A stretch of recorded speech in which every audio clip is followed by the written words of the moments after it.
কয়েকটা খণ্ডচিত্র তুলে ধরার চেষ্টা করছি। ভাবছিলাম মা কি শৈশব থেকে ব্যতিক্রমী ছিল কিনা। তো একটা কথা খুব মনে পড়ে যে মারা 11 ভাই বোন। ভাই বোনেরা যখন নানান কিছু নিয়ে ব্যস্ত, তখন মা আয়নার সামনে দাঁড়িয়ে ভেঙচি চর্চা করছে। এটা ছিল মায়ের প্রিয় কাজ। এই ভেঙচিতে তার উৎকর্ষতা যে কিরকম হয়েছিল সেটার প্রমাণ অনেকেই পেয়েছে। এবং যখন ঢাকা বিশ্ববিদ্যালয়ে পড়ে, এই 52 সালের পরেই একসময় ছাত্রী সংসদে যোগতেন এবং তখন নানান রকম আন্দোলনের কাজ করতেন।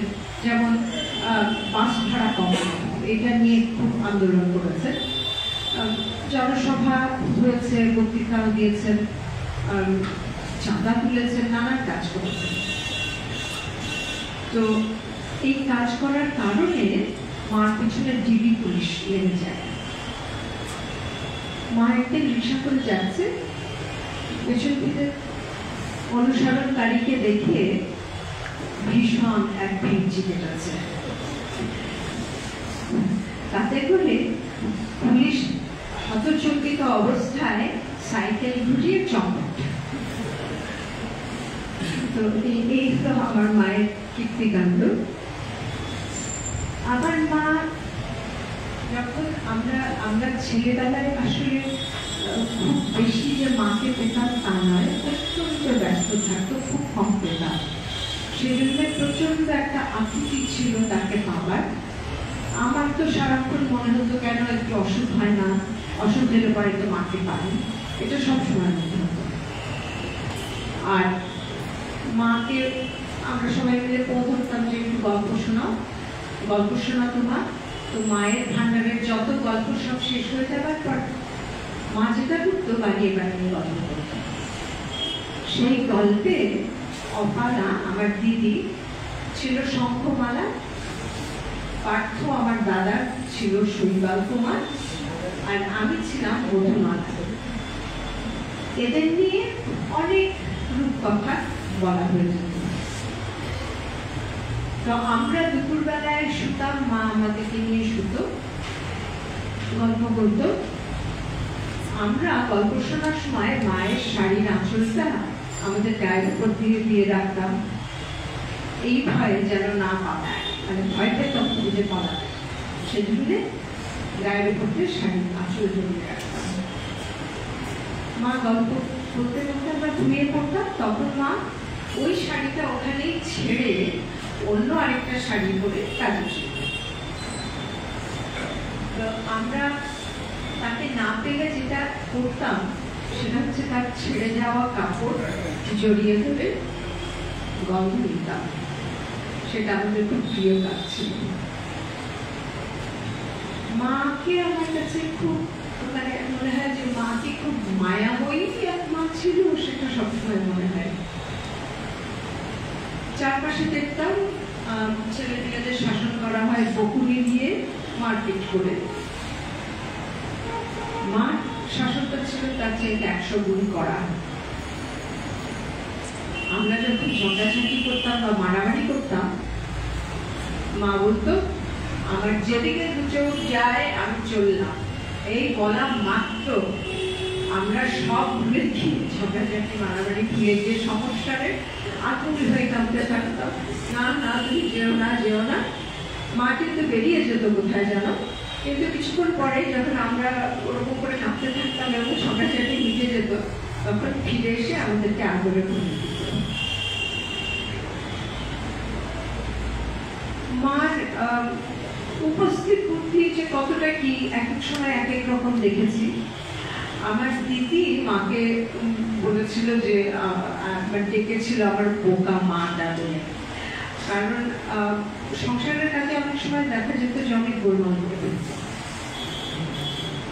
অপালা যখন প্রথম আমার দিদি অপালা যখন স্কুলে যাবে, তখন স্কুলে টিফিন নিয়ে যেতে হবে। তো কি করা, ভীষণ বিপদ মায়ের জন্য। বুদ্ধিশুদ্ধি করে ওই কিছু বাঙুলি কেটে তাতে চিনি দিয়ে টিফিনের বাক্সে ভরে দিয়েছে। সেই বাক্স ঢুকেছে স্কুল ব্যাগে। তারপরে স্কুলে গিয়ে যখন টিফিন খাবার সময় এসছে, তখন অপালা দেখে সারা বাক্সের মধ্যে সেই আঠালো রস, বাঙি এবং চিনির মিশ্রিত রস সারা ব্যাগে এবং বই খাতায়।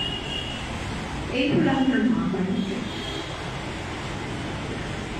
আবার উল্টো দিকে অনেক সময় দেখতে পাই যে মা কখন যে কেমন করে মানুষের কাছে বিরাট আশ্রয় হয়ে উঠত, তাতেও খুব অবাক হতাম।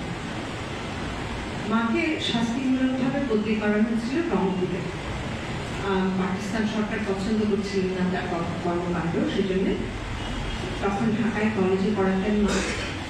মাকে বদলি করে দেওয়া হলো রংপুরে কামাইকাল কলেজে পড়াতেন। তো সেখানে প্রতিবাদ স্বরূপ মা যে কোয়ার্টার অ্যালট করা হয়েছিল মাকে, সেটাতে বাস করেছিল যে না, আমি এখানে মানে আমার খুঁটি গাড়বো না, আমি এটা প্রতিবাদ স্বরূপ করেছি যে আমি হোটেল নেব না, আমি একটা ছোট্ট ঘরে থাকবো। তো যে ছোট্ট ঘরটাই ছিল তার পাশে একজন প্রফেসরকে কোয়ার্টার অ্যালট করা হলো। তো তিনি এসে দিলেন তার স্ত্রী এবং 4 সন্তান নিয়ে, সবচেয়ে ছোটটি 2 মাসে। এখন এই 5 জনে মিলে তারা একটা শোবার ঘরে শুতেন, স্ত্রী এবং 4 সন্তান, এবং প্রফেসর সাহেব শুতেন পাশে। একদিন গভীর রাতে, আমি তখন মার কাছে ছিলাম, আমি আর মাই ছিলাম তখন। গভীর রাতে হঠাৎ একটা ভয়াক্ত আওয়াজ শোনা যাচ্ছে, আপা বাঁচান বাঁচান।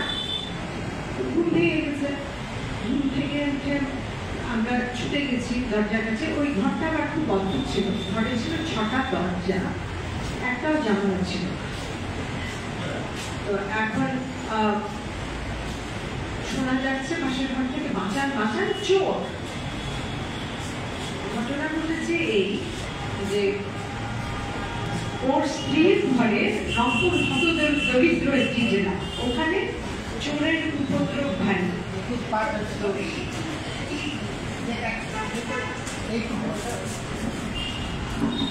প্রফেসর সাহেবের স্ত্রীর ঘরে চোর ঢুকে যখন তার গলার চেইনটা নিয়ে নেবার জন্য টান দিয়েছে, তখন উনি টের পেয়েছে, চিৎকার করে স্বামীকে ডেকেছে।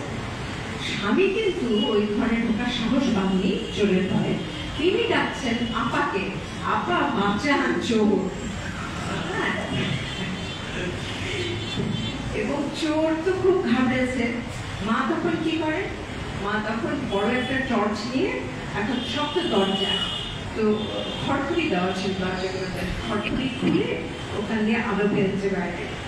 আর চোর ভেবেছে যে একজন পুরুষ মানুষ আপাকে ডাকছেন। চোর সামলাচ্ছে কি যেন আপা।